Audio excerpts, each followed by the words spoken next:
먹음직스러운 찌개까지 올라온 식탁은 그야말로 진수성찬이었습니다. 그런데 새로 깐 식탁보에 시아버지가 찌개 국물을 연신 흘리는 게 영 거슬리는 영희 씨. 아버님, 왜 저렇게 줄줄 흘리면서 드세요? 아니 무슨 식중독 후유증이라도 됩니까? 뜨거워서 그러는 거 아니야? 찌개가 왜 이렇게 뜨거워? 찌개가 당연히 뜨겁죠. 아이스로 해드릴까요? 아이스 된장찌개 마키아또 얼음 팍팍 넣어서. 감사합니다. 땡큐. 자, 보세요. 아이스 한 숟갈 된장찌개 딱 떠가지고, 맛이야 또. 불고 한 입에 이렇게, 한 입에 이렇게. 어디 건방지게 시아버지를 가르쳐달라 그래? 이깟 식탁보 빨면 그만 아니야? 에이. 박영감은 역정을 내면서도 며느리 말대로 한 입에 떠먹어 보는데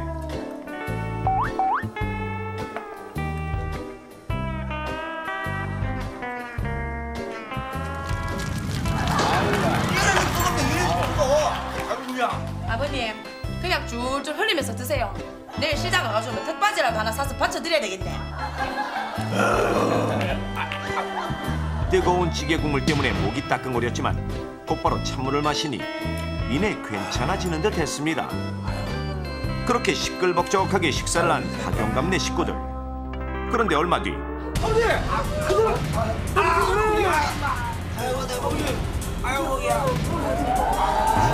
영희 씨의 시아버지는 목에 통증이 심해져 병원을 찾았고 진단 결과 식도에 심한 손상을 입은 상태였습니다.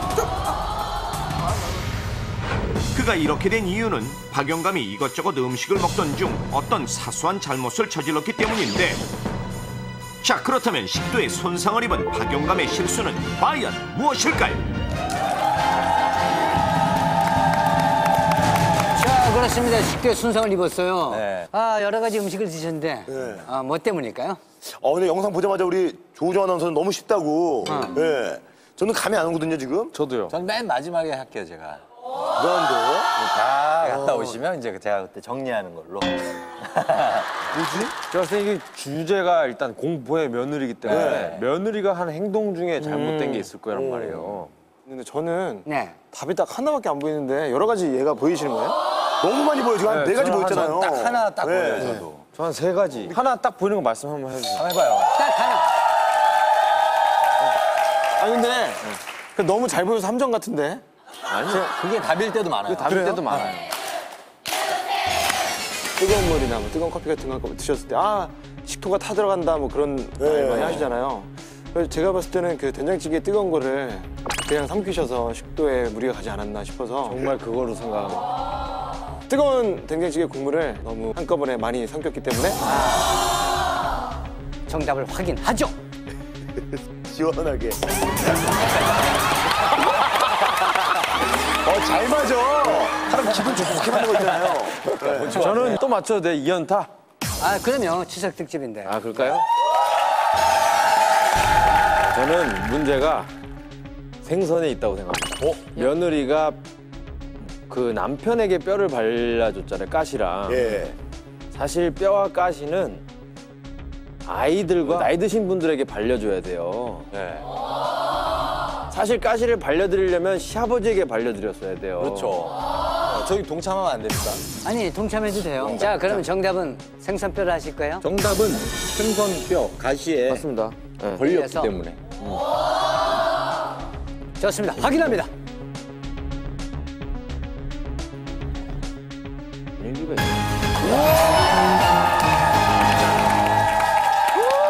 이거 너무. 추석 특집 공포의 며느리. 정답은 바로 생선을 조심성 없이 먹다가 가시를 삼킨 행동입니다. 세 식구가 둘러앉아 명절 음식을 먹던 중 아들 내외의 닭살 행각이 눈에 거슬렸던지 박영감은 홧김에 조기를 통째로 들고 뜯어먹었고, 그러던 중 조기에 날카롭고 제법 큰 가시를 삼켰는데 그게 하필 박영감의 목에 걸려 식도를 손상시키고 말았던 것. 자, 누구나 한 번쯤 생선을 먹다 실수로 삼킨 가시가 목에 걸려 불편했던 경험들이 있을 텐데요. 물론 가시가 작거나 가늘면 잠깐 불편하긴 해도 시간이 지나면서 자연스럽게 빠지게 됩니다. 그러나 크고 날카로운 생선 가시가 못 깊숙한 곳이나 식도까지 내려가 박힌다면 문제가 생깁니다. 그런데 이럴 때 대부분의 사람들은 다양한 민간 요법으로 응급처치를 하게 되는데 과연 이런 방법이 효과가 있을까요? 저도 저렇게 사람의 식도와 가장 흡사하다는 통째로 돼지의 그냥 식도를 삼켜서. 이용해 직접 실험을 해보겠습니다. 먼저 우리가 흔히 먹는 삼치의 통가시 하나를 떼어내고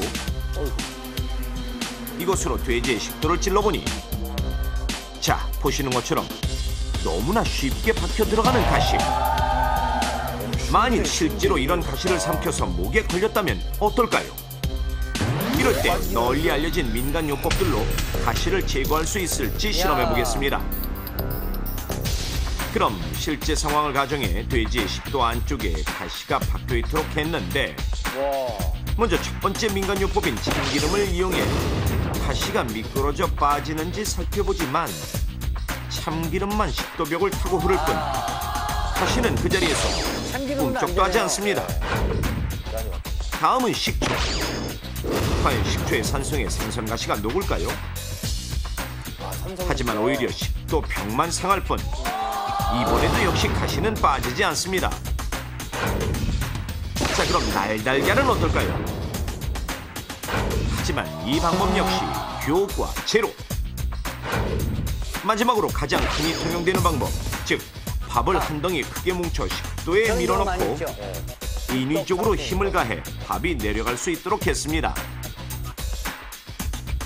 천천히 내려가던 밥덩어리가 가시를 건드리는 순간 마치 가시가 빠지는 듯 보이는데 하지만 놀랍게도 식도를 뚫고 바깥으로 튀어나와버린 생선가시.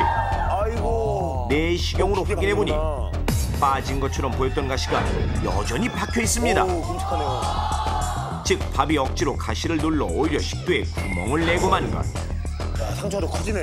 이렇듯 식도 깊숙이 가시가 박힌 경우엔 많은 사람들이 하는 민간 요법들은 모두 효과가 없음을 알 수 있고 특히 밥같이 음식물 덩어리를 무리하게 삼키는 것은 매우 위험한데 식도는 음식이 잘 내려가도록 연동 운동을 하는데요. 만약 가시가 식도에 박혀 있는 상태라면 이러한 연동 운동 때문에 점점 더 깊이 박히기 쉽고 여기에 음식물까지 삼키게 되면 가시가 식도벽을 긁어내려 상처를 내거나 심하면 찢어지기도 합니다. 이것은 실제로 생선가시가 걸려 식도에 구멍이 난 환자의 수술 장면입니다. 가시를 제거하자 식도에 난 구멍이 선명하게 보이는데 이렇게 식도에 작은 구멍이 나는 게 대체 왜 위험하다는 걸까요? 우리 몸은 음식물 섭취와 소화에 관계된 기관 이외에는 모두 무균 상태를 유지해야만 하는데 만약 생선가시에 찔려 식도에 구멍이 나면 상처에 생긴 염증이 구멍을 통해 다른 기관으로 퍼져나갈 수 있습니다.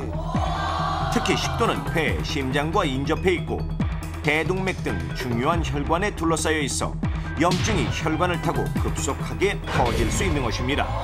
그 중에서도 한 번 염증이 생기면 치료를 해도 사망률이 40에서 60%에 육박하는 곳이 있으니 바로 종격동. 종격동이란 심장을 둘러싸고 있는 막으로 그 주변에 식도는 물론 주요 기관들을 연결하는 혈관들이 엉켜 있는데 이곳에 염증이 생기면 심장과 폐 등에 엄청난 속도로 염증이 퍼져 불과 하루 이틀 사이에 사망에 이를 수도 있습니다. 그런데 대부분의 사람들이 민간 요법으로 가시를 제거하려다가 더 악화시킨 뒤에야 병원을 찾고 심지어 노인들은 감각이